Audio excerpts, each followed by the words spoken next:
Welcome to another edition of Talmudic Treasures, where we study and look at beautiful Talmudic passages and stories throughout the Babylonian Talmud. Today on Taanit 21, we come across a very special man whose name is simply Nachman. However, he was actually given an additional name beyond the name Nachman. He was called Nachman Ish Gamzu, which the word Gamzu means also this. And the reason why he was given this interesting name of Nachman Ish Gamzu is that no matter what happened in his life, he would always say three very powerful Hebrew words. He would say, Gamzu Latova. Also this is for the good. Now the question is, who was this Nachman? Was he a person who had a tremendous amount of wealth, wonderful things happening to him throughout his entire life in order for him to be able to easily say, this is also for the good? Hardly. In fact, the Talmud tells us, first of all, looking at his home.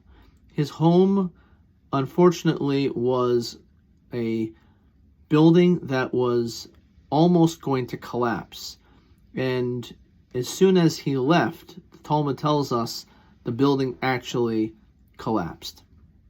In addition to that, the Talmud tells us that he suffered a tremendous amount of difficulty throughout his life with numerous physical ailments and issues and handicaps.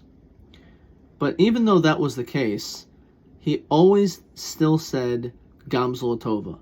This is for the good. Even when, as the Talmud tells us, someone stole a treasure, a chest filled with gold and diamonds and jewels, and in which most people would look at it and say, this is the worst possible situation in my life. But he was able to say, this is for the good, which is a great, great quality that we should also try to emulate. Even though we may have things that are not going so well in our lives, we could focus instead on the good. If only we would focus more of our energy on the things that we do have and not to focus so much on the things that we don't have, then we will live happier lives in which we also can say, this is for the best.